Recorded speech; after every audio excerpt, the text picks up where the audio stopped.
Hi hello ನಮಸ್ತೆ. Republic ಕನ್ನಡದ digital ಕಾಂಟೆಂಟ್ಗೆ ಸ್ವಾಗತ. ನಾನು ಸತ್ತಾರ್. ನಾಳೆಯಿಂದ ರಾಜ್ಯಾದ್ಯಂತ SIR ಶುರುವಾಗುತ್ತೆ. ಸ್ಪೆಷಲ್ ಇಂಟೆನ್ಸಿವ್ ರಿವಿಷನ್ ಅಂದರೆ ವಿಶೇಷ ಸಮಗ್ರ ಪರಿಷ್ಕರಣೆ ಅಥವಾ ಮತದಾರರ ಪಟ್ಟಿ ಪರಿಷ್ಕರಣೆ ಶುರುವಾಗುತ್ತೆ. ಈ ಒಂದು ಸಂದರ್ಭದಲ್ಲಿ ಬೂತ್ ಮಟ್ಟದ ಏಜೆಂಟ್ಗಳು ತಮ್ಮ ಮನೆಗೆ ಬರ್ತಾರೆ, ಮನೆ ಭೇಟಿ ಕೊಡ್ತಾರೆ. ಆ ಒಂದು ಸಂದರ್ಭದಲ್ಲಿ 2 ಎನ್ಯುಮರೇಷನ್ ಫಾರ್ಮನ್ನು ಇಟ್ಕೊಂಡು ಬರ್ತಾರೆ. ಈ ಸಂದರ್ಭದಲ್ಲಿ ಒಂದಿಷ್ಟು ಜನರಿಗೆ ಗೊಂದಲ ಇದೆ. ಎನ್ಯುಮರೇಷನ್ ಫಾರ್ಮ್ ಹೇಗಿರುತ್ತೆ, ನಾವು ಏನೇನು ಸಿದ್ಧತೆ ಮಾಡ್ಕೋಬೇಕು, ಏನೇನು ಡಾಕ್ಯುಮೆಂಟ್ ಕೊಡಬೇಕು ಅಂತ, ಅವೆಲ್ಲವನ್ನು ಸಿಂಪಲ್ ಆಗಿ ನಿಮಗೆ 1 by 1 ಎಕ್ಸ್ಪ್ಲೇನ್ ಮಾಡ್ತಾ ಹೋಗ್ತೀನಿ. ಇದೇ ಎನ್ಯುಮರೇಷನ್ ಫಾರ್ಮ್. ಈ ರೀತಿಯ ಎನ್ಯುಮರೇಷನ್ ಫಾರ್ಮ್ ಹಿಡ್ಕೊಂಡು ಬೂತ್ ಮಟ್ಟದ ಏಜೆಂಟ್ಗಳು ತಮ್ಮ ಮನೆಗೆ ಬರ್ತಾರೆ. ಇಲ್ಲಿ ಕ್ಲಿಯರ್ ಆಗಿ ತುಂಬ ಸುಲಭವಾಗಿ ಈ ಒಂದು ಫಾರ್ಮ್ಗೆ ಯಾವ ರೀತಿ ಫಿಲ್ಅಪ್ ಮಾಡಬೇಕು ಅನ್ನೋದನ್ನು ನಿಮಗೆ ಮಾಹಿತಿ ಕೊಡ್ತಾ ಹೋಗ್ತೀನಿ. ಇಲ್ಲಿರುವಂತೆ ಉದಾಹರಣೆಗೆ ಇಲ್ಲಿ ಎಲೆಕ್ಟ್ರಿಕ್ ನೇಮ್ಸ್ ಇರುತ್ತೆ, ಇಲ್ಲಿ ಮತದಾರರ ಫೋಟೋ ಆಗಬೇಕಾಗುತ್ತೆ. ಈ ಒಂದು ಫಾರ್ಮೇನು ಇದರ ಬಗ್ಗೆ ನಾವು ಅಲ್ಲಿರುವಂತಹ ಮತದಾರ ಹೆಚ್ಚು ತಲೆ ಕೆಡಿಸುವಂತಹ ಅಗತ್ಯ ಇಲ್ಲ. ಯಾಕಂದರೆ ಇಲ್ಲಿ ಓಲ್ಡ್ ಫೋಟೋ ಮತ್ತು ಹೊಸದಾಗಿರುವಂತಹ ಫೋಟೋವನ್ನು ಕೊಡಬೇಕಾಗುತ್ತೆ. ಅದು ಬಿಟ್ಟರೆ ಈ QR ಕೋಡ್ ಬಗ್ಗೆ ಆಗಲಿ ಇದರ ಬಗ್ಗೆ ತಲೆ ಕೆಡಿಸುವಂಥ ಅಗತ್ಯ ಇಲ್ಲ. ನೇರವಾಗಿ ಈ ಫಾರ್ಮಲ್ಲಿ ನೋಡ್ತಾ ಇರ್ಬೋದು, ಇಲ್ಲಿ ಎಲೆಕ್ಟ್ರಿಕ್ ಅಂದರೆ ಮತದಾರರ ನೇಮ್, ಅವರ ಹೆಸರನ್ನು ನಾವು ಸಂಪೂರ್ಣವಾಗಿ ಇಲ್ಲಿ ಬರೀಬೇಕಾಗುತ್ತೆ.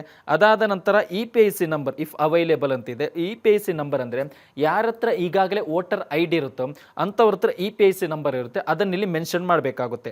ಅದರ ಜೊತೆಗೆ ರಿಲೇಟಿವ್ ನೇಮ್ ಅಂತ ಒಂದು ಕಾಲಮ್ ಇರುತ್ತೆ. ಈ ಒಂದು ಕಾಲಮ್ನಲ್ಲಿ ರಿಲೇಟಿವ್, ಉದಾಹರಣೆಗೆ ತಾಯಿ ಆಗಿರ್ಬೋದು, ತಂದೆ, ನಾವು ಯಾರ ಹೆಸರನ್ನು ಇಲ್ಲಿ ಮೆನ್ಷನ್ ಮಾಡ್ತೀವೋ, ಸಹೋದರಿ ಆಗಿರ್ಬೋದು, ಅಕ್ಕ ಆಗಿರ್ಬೋದು, ಅಥವಾ ತಮ್ಮ, ಯಾರ್ದೋ ಹೆಸರು ಮೆನ್ಷನ್ ಮಾಡಿರ್ತೀವೋ ಅವರ ಡೀಟೇಲ್ಸನ್ನು ಈ ಕಾಲಮ್ನಲ್ಲಿ ಕೊಡಬೇಕಾಗುತ್ತೆ. ಉದಾಹರಣೆ, ನಾನು ತಂದೆ ಹೆಸರನ್ನು ಕೊಟ್ಟಂತಹ ಸಂದರ್ಭದಲ್ಲಿ ನಂತರ ಅವರ ಇಲ್ಲಿ ರಿಲೇಷನ್ಶಿಪ್ ಕಾಲಮ್ನಲ್ಲಿ ನಮ್ಮ ತಂದೆ ಅವ್ರು ನಮ್ಗೆ ಏನಾಗಬೇಕು ಅನ್ನೋದನ್ನು ಮೆನ್ಷನ್ ಮಾಡಬೇಕಾಗುತ್ತೆ, ತಂದೆ ಅಂತ ಅಂದಮೇಲೆ. ಅದಾದ ಯಾವ ಜಿಲ್ಲೆಯಲ್ಲಿ ನಾವು ವಾಸ ಮಾಡ್ತಾ ಇರ್ತೀವಿ, ಯಾವ ರಾಜ್ಯದಲ್ಲಿ ಇರ್ತೀವಿ, ಇಷ್ಟನ್ನು ಫಿಲ್ಅಪ್ ಮಾಡಬೇಕಾಗುತ್ತೆ. ಈ ಕಾಲಮ್ ಏನಿದೆ ಇಲ್ಲಿ ನಾವು ರಿಲೇಟಿವ್ ಯಾರ ಹೆಸರನ್ನು ಕೊಟ್ಟಿರ್ತೇವೋ, ತಂದೆ, ಅವರ ಡೀಟೇಲ್ಸನ್ನು ಈ ಕಾಲಮ್ನಲ್ಲಿ ಫಿಲ್ ಮಾಡಬೇಕಾಗುತ್ತೆ. ಇಲ್ಲಿ ತುಂಬ ಜನರಿಗೆ ಒಂದು ಗೊಂದಲ ಇದೆ. ಇಲ್ಲಿ AC ನಂಬರ್ ಅಂದರೆ ನಾವು ಅಕೌಂಟ್ ನಂಬರ್ ಕೊಡಬೇಕಾ ಅನ್ನೋ ಗೊಂದಲ ಇದೆ. ಇಲ್ಲಿ AC ನಂಬರ್ ಅಂದರೆ ಅಕೌಂಟ್ ಕಾನ್ಸ್ಟಿಟ್ಯೂನ್ಸಿ ನಂಬರ್. ಇದು ಅಂದರೆ ನಾವು ಯಾವ ಕ್ಷೇತ್ರ, ಉದಾಹರಣೆಗೆ ರಾಜ್ಯದಲ್ಲಿ 224 ಕ್ಷೇತ್ರ ಇದ್ದರೆ ನಿಗದಿತವಾಗಿ ಈಗ ಯಾವುದೋ ಒಂದು ನೀವು ಯಾವ ತಾಲೂಕಲ್ಲಿ ವಾಸ ಮಾಡ್ತಾ ಇರ್ತೀರೋ ನಿಮ್ಗೊಂದು ಕೋಡ್ ಅಂತ ಇರುತ್ತೆ. ಉದಾಹರಣೆಗೆ 150 ಆಗಿರ್ಬೋದು, 170 ಅಂತ ಇರುತ್ತೆ. ಅಂತಹ ನಂಬರನ್ನು ಇಲ್ಲಿ ಹಾಕಬೇಕಾಗುತ್ತೆ. ಅದಾದ ನಂತರ ಪಾರ್ಟ್ ನಂಬರ್ ಮತ್ತು SIR ನಂಬರ್. ಪಾರ್ಟ್ ನಂಬರ್ ಅಂದರೆ ಯಾವ ಕ್ಷೇತ್ರದಲ್ಲಿರುತ್ತೆ ಅದನ್ನು ಬೂತ್ ಮಟ್ಟದಲ್ಲಿ ಒಂದು ನಂಬರ್ ಕೊಟ್ಟಿರ್ತೇವೆ. ಜೊತೆಗೆ ನಿಮ್ಮ ವೋಟರ್ ಎಲ್ಲಿರುತ್ತೆ, ಆ ಒಂದು ವೋಟ್ ಮಾಡುವಂತಹ ಜಾಗ ಏನಿದೆ ಅದಕ್ಕೊಂದು ಸೀರಿಯಲ್ ನಂಬರ್ ಅಂತ ಇರುತ್ತೆ, ಅದನ್ನು ಇಲ್ಲಿ ಮೆನ್ಷನ್ ಮಾಡಬೇಕಾಗುತ್ತೆ. ಅಷ್ಟಕ್ಕೆ ಇಲ್ಲಿ ಕ್ಲಿಯರ್ ಆಗುತ್ತೆ. ಇಲ್ಲಿ ಕೂಡ ಅದು ಸೇಮ್. ಅಂದರೆ ಇಲ್ಲಿ ನಾವು ಈ ಕಾಲಮ್ ಏನಿದೆ ಇಲ್ಲಿ ಯಾವುದೇ ರಿಲೇಟಿವ್ ಅಂತ ತಂದೆ ಅಥವಾ ಸಹೋದರಿ ಆಗಿರ್ಬೋದು, ಹೆಂಡತಿ ಆಗಿರ್ಬೋದು, ಅವರ ಡೀಟೇಲ್ಸನ್ನು ಇದೇ ರೀತಿಯಲ್ಲಿ ಇಲ್ಲಿ ಫಿಲ್ಅಪ್ ಮಾಡಬೇಕಾಗುತ್ತೆ. ಅದಾದ ನಂತರ ನೆಕ್ಸ್ಟ್ ಕಾಲಮ್ ಇರೋದು ನಾವು ಹುಟ್ಟಿದ ದಿನಾಂಕವನ್ನು ಇಲ್ಲಿ ಮೆನ್ಷನ್ ಮಾಡಬೇಕಾಗುತ್ತೆ. ಹುಟ್ಟಿದ ದಿನಾಂಕವನ್ನು ಹಾಕಬೇಕಾಗುತ್ತೆ. ಆಧಾರ್ ಕಾರ್ಡ್ ನಂಬರನ್ನು ಮೆನ್ಷನ್ ಮಾಡಬೇಕಾಗುತ್ತೆ. ಮೊಬೈಲ್ ನಂಬರ್ ಆಗಿರ್ಬೋದು, ಅಥವಾ ಫಾದರ್ ಅಥವಾ ನಮ್ಮ ಪೋಷಕರತೆ ಯಾರ್ದಾದ್ರೂ ನಂಬರ್ ಹಾಕಬೇಕಾಗುತ್ತೆ. ಪೋಷಕರು ಈಗಾಗಲೇ ಅವ್ರ ಹತ್ರ ಒಂದು ವೇಳೆ ಅವರು ಮರಣ ಹೊಂದಿದ್ರೆ ನಾವೀಗ ಯಾರು ನಮಗೆ ಗಾರ್ಡಿಯನ್ ಇರ್ತಾರೆ ಅವರ ಹೆಸರು ಮೆನ್ಷನ್ ಮಾಡಬೇಕಾಗುತ್ತೆ. ಅವರ EPIC ನಂಬರ್ ಅಂದರೆ ಅವರ ಮತದಾರರ ಗುರುತಿನ ಚೀಟಿ ಏನಿದೆ ಅದರ ನಂಬರನ್ನು ಮೆನ್ಷನ್ ಮಾಡಬೇಕಾಗುತ್ತೆ. ತಾಯಿಯ ಹೆಸರು, ಅವರ EPIC ನಂಬರ್. ಅದ್ರ ಜೊತೆಗೆ ಇನ್ನೂ ಏನಾದರೂ ತಂದೆ ತಾಯಿ ಇಲ್ಲದಂತಹ ಸಂದರ್ಭದಲ್ಲಿ ವಿಶೇಷವಾಗಿ ಯಾರು ಇರ್ತಾರೋ ಅಥವಾ ಗಾರ್ಡಿಯನ್ ಯಾರು ಇರ್ತಾರೋ ಅಂಥವರ EPIC ನಂಬರ್ ಅಂದರೆ ವೋಟರ್ ID ನಂಬರ್ ಇರುತ್ತೆ, ಅದನ್ನು ಇಲ್ಲಿ ಮೆನ್ಷನ್ ಮಾಡಬೇಕಾಗುತ್ತೆ. ಇಷ್ಟು ಸಿಂಪಲ್ ಆಗಿರುತ್ತೆ, ಯಾರು ಕೂಡ ತಲೆ ಕೆಡಿಸುವಂತಹ ಅಗತ್ಯ ಇಲ್ಲ.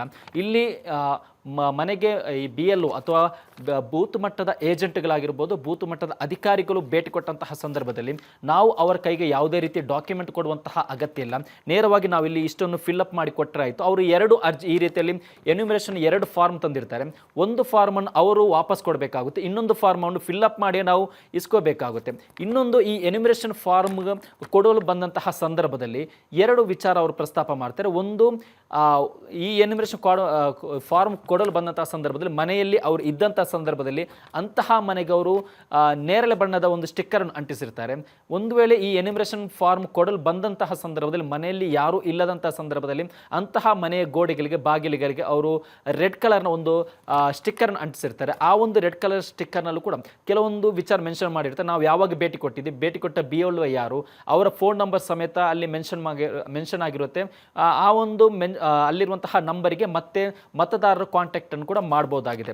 ಈ ರೀತಿಯಲ್ಲಿ 2 ಅರ್ಜಿಯನ್ನು ಈ ರೀತಿ ಎನ್ಯುಮರೇಷನ್ ಫಾರ್ಮನ್ನು ಒಂದವರು ವಾಪಸ್ ನಾವು ಕೊಡಬೇಕಾಗುತ್ತೆ, ಇನ್ನೊಂದು ನಾವು ಇಟ್ಕೋಬೇಕು. ಅದನ್ನು ಕೂಡ ನಾವು ತುಂಬ ಜೋಪಾನವಾಗಿ ಇಟ್ಕೊಳ್ಬೇಕಾಗುತ್ತೆ.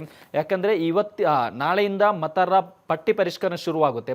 ಅದಾದ ನಂತರ ಆಗಸ್ಟ್ನಲ್ಲಿ ಅದು ಪ್ರಕಟ ಆಗುತ್ತೆ. ಯಾರ್ಯಾರು SIRನಲ್ಲಿ ಭಾಗವಹಿಸಿದ್ದಾರೆ, ಯಾರ್ಯಾರು ವೋಟರ್ ID ಇದೆಯೋ, ಜೊತೆಗೆ ಈ ಒಂದು ರಾಜ್ಯದಲ್ಲಿ ವಾಸವಿರಲು ಯಾರು ಅರ್ಹರಿದ್ದಾರೋ ಅಥವಾ ಯಾರು ಈ ವೋಟರ್ ID ಈ ಒಂದು ರಾಜ್ಯದಲ್ಲಿ ಪ್ರತಿಯೊಂದರ ಡಾಕ್ಯುಮೆಂಟ್ ಏನಿದೆ ಅದು ಆಗಸ್ಟ್ ತಿಂಗಳ ಪ್ರಕಟ ಆಗುತ್ತೆ. ಆ ಒಂದು ಸಂದರ್ಭದಲ್ಲಿ ನಿಮ್ಮ ಹೆಸರು ಏನಾದರೂ ಇಲ್ಲದೆ ಹೋದರೆ, ಏನಾದರೂ ಲೋಪ ಆಗಿದ್ರೆ, ಆ ಒಂದು ಸಂದರ್ಭದಲ್ಲಿ ನೀವು ನಿಮ್ಮಲ್ಲಿ ಒಂದು ಫಾರ್ಮ್ ಇರುತ್ತಲ್ಲ, ಆ ಒಂದು ಫಾರ್ಮ್ ಅನ್ನು ತೆಗೆದುಕೊಂಡು ಸಂಬಂಧಪಟ್ಟ ಅಧಿಕಾರಿಗಳ ಹತ್ರ ಹೋಗಿ ನಾವು SIRನಲ್ಲಿ ಭಾಗಿಯಾಗಿದ್ವಿ, ಈ ರೀತಿಯಲ್ಲಿ ನಾವು ಎಲ್ಲ ಡೀಟೇಲ್ ಕೊಟ್ಟಿದ್ವಿ ಅನ್ನೋ ತೋರಿಸಿ, ನಿಮ್ದೇನಾದರೂ ನೀವು ನ್ಯಾಯಯುತವಾಗಿ ಅಥವಾ ಈಗ ರೆಗ್ಯುಲರ್ ಆಗಿರುವಂತಹ ವೋಟರ್ ಆಗಿದ್ದರೆ ನೀವು ಯಾವುದೇ ರೀತಿ ಆತಂಕ ಪಡುವಂತಹ ಅಗತ್ಯ ಇಲ್ಲ.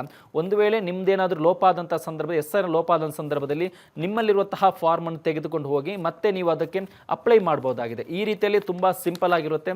ಪ್ರತಿಯೊಬ್ಬರು ಕೂಡ SIR ಮನೆಗಳಿಗೆ ಬೂತ್ ಏಜೆಂಟರು ಬಂದಂಥ ಸಂದರ್ಭದಲ್ಲಿ ಇಷ್ಟು ಸಿಂಪಲ್ ಆಗಿ ಬೇಸಿಕ್ ಆಗಿರುವಂತಹ ಮಾಹಿತಿಯನ್ನು ಕೊಟ್ಟರೆ ಸಾಕು. ಈ ರೀತಿಯಲ್ಲಿ ಕೊಡುವುದರಿಂದ ನೀವು ಕೂಡ SIRನಲ್ಲಿ ಭಾಗಿಯಾಗಬಹುದು. ಮತ್ತು ತುಂಬ ಸುಲಭವಾಗಿ ಹೇಗೆ ಭಾಗಿಯಾಗಬಹುದು ಅನ್ನೋದಕ್ಕೆ ಈ ಒಂದು ಎನ್ಯುಮರೇಷನ್ ಫಾರ್ಮ್ ಏನೇನು ಅನ್ನೋದನ್ನು ಕೂಡ ಈಗ ನಾವು ನಿಮಗೆ ಎಕ್ಸ್ಪ್ಲೇನ್ ಮಾಡಿದ್ದೀವಿ. ಇದರಿಂದ ಯಾರು ಕೂಡ ಆತಂಕ ಪಡುವಂತಹ ಅಗತ್ಯ ಇಲ್ಲ.